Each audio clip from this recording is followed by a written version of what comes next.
बृहस्पति जानते हैं ना, हमारे सोलर सिस्टम का राजा। पर क्या असली कहानी, असली राज उसके भी आगे छिपा है?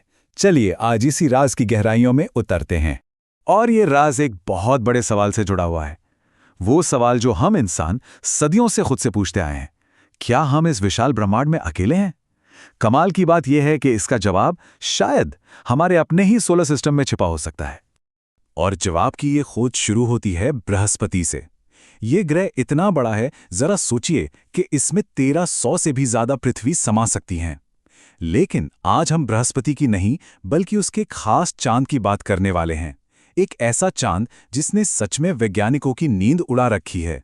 तो इस पूरी कॉस्मिक मिस्ट्री को, इस पहेली को सुलझाने का जो पहला और सबसे मजेदार क्लू है, वो हमें मिलता है बृहस्पति के इसी खास चांद से, जिसका नाम है यूरोपा। अब देखिए, यूरोपा को अगर आप ऊपर से देखें तो वो बस एक जमी हुई बर्फीली गेंद जैसा ही लगेगा, लेकिन असली कहानी तो इसकी सतह के नीचे है। जो बात इससे खास बनाती है वो ये है कि नासा के साइंटिस्ट का मानना है कि इस मोटी बर्फीली चादर के नीचे एक पूरा का पूरा समंदर, एक महासागर छिपा हुआ है। और सुनिए, सबसे हैरान कर देने वाली बात पता है क्या है? ये जो छिपा हुआ महासागर है ना, उसमें पानी की मात्रा हमारी पृथ्वी के सारे महासागरों को मिला दें तो उससे भी 2 गुनी हो सकती है। सोचिए जरा, एक छोटे से चांद पर इतना सारा पानी। सच में साइंस की यही तो खूबसूरती है। अब भाई, इतना बड़ा राज हो तो उससे पर्दा उठाने के लिए एक जासूस तो चाहिए ही है ना। तो नासा ने भी बिल्कुल यही किया। उन्होंने अपने एक जासूस को हमारे सोलर सिस्टम के पार इसी मिशन पर भेजा। इस जासूस का नाम है जूनो। साल 2011 में इसे पृथ्वी से लॉन्च किया गया। फिर इसने पूरे 5 साल का बहुत लंबा सफर तय किया और 2016 में जाकर बृहस्पति की कक्षा में पहुंचा।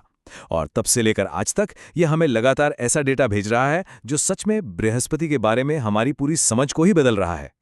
और फिर जब जूनो ने अपने पहले सबूत, पहली तस्वीरें भेजनी शुरू की, तो उसने बृहस्पति की एक ऐसी तस्वीर हमारे सामने रखी जिसके बारे में किसी ने सोचा तक नहीं था।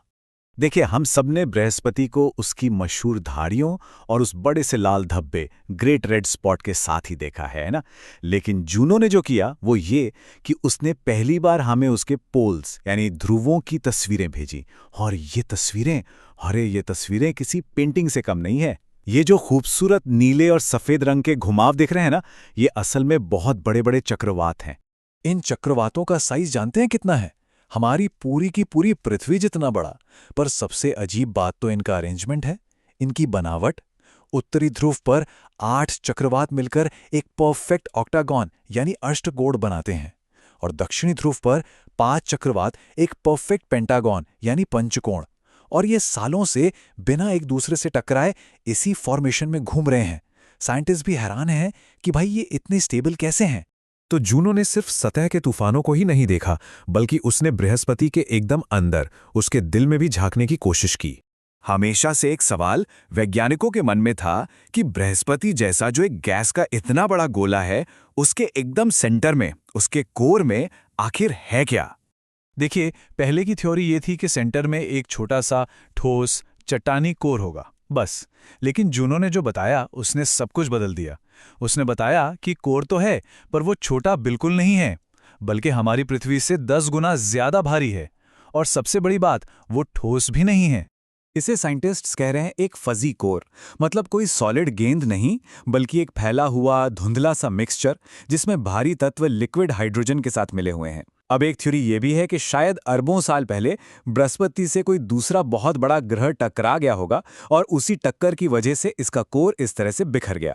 चलिए अब वापस घूमकर उसी रहस्य पर आते हैं जहां से हमने ये पूरी बात शुरू की थी, जीवन की संभावना पर। तो सबसे बड़ा और सबसे जरूरी सवाल तो यही उठता है कि सूरज से इतनी ज्यादा दूर, जहां इतनी कड़ाके की ठंड है, वहां यूरोपा का वो महासागर लिक्विड फॉर्म में यानी तरल कैसे रह सकता है? उसे तो जम जाना चाहिए था। इसका जवाब एक बहुत ही दिलचस्प प्रोसेस में छिपा है, जिसे कहते हैं टाइडल हीटिंग। होता यह है कि बृहस्पति अपनी जबरदस्त ग्रेविटी से यूरोपा को लगातार खींचता रहता है। मतलब वो चांद एक स्ट्रेस बॉल की तरह लगातार दबता और खिंचता रहता है। अब इस लगातार खिंचाव से अंदर एक फ्रिक्शन, एक घर्षण पैदा होता है, और उसी घर्षण से बनती है गर्मी। और बस यही गर्मी उस पूरे महासागर को जमने से रोके रखती है। अब जरा सोचिए, हमारी अपनी पृथ्वी पर भी समंदर की उन गहराइयों में जहां सूरज की एक किरण तक नहीं पहुंचती, वहां भी तो जीवन है। तो सवाल यह है कि क्या यूरोपा के उस अंधेरे गर्म महासागर में भी ऐसा ही कुछ हो सकता है? और वैज्ञानिकों का जवाब है हाँ, बिल्कुल हो सकता है। ठीक है, तो बृहस्पति और उसके चांद के बारे में ये सब जानना इतना जरूरी क्यों है? ये सब हमारे लिए क्या मायने रखता है? इसका जवाब कई लेयर्स में है। देखिए, बृहस्पति सिर्फ दूर का एक ग्रह नहीं है। इसकी 3 बहुत बड़ी भूमिकाएं हैं। पहला, ये हमारे सोलर सिस्टम का प्रोटेक्टर यानी रक्षक है। दूसरा, ये दूसरे स्टार सिस्टम्स में ग्रहों को समझने का एक मॉडल है। और तीसरा, जैसा कि हम बात कर रहे हैं, ये शायद ब्रह्मांड में जीवन खोजने की सबसे अच्छी जगहों में से एक है।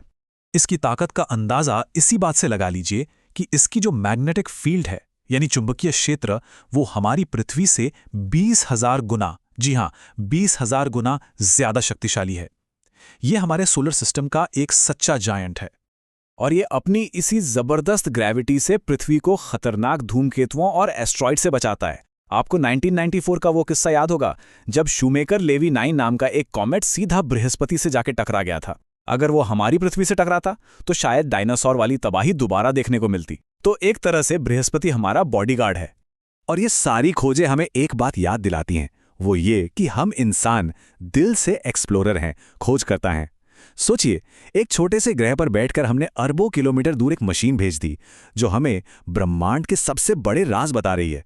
ये हमारी जिज्ञासा, हमारी क्यूरियोसिटी की ही तो ताकत है।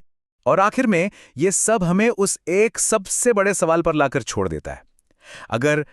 अगर हमें यूरोपा के उस महासागर में जीवन मिल गया, चाहे वो कितना भी छोटा, माइक्रोस्कोपिक ही क्यों ना हो, तो पूरी मानवता के लिए, हमारे वजूद के लिए इसके क्या मायने होंगे?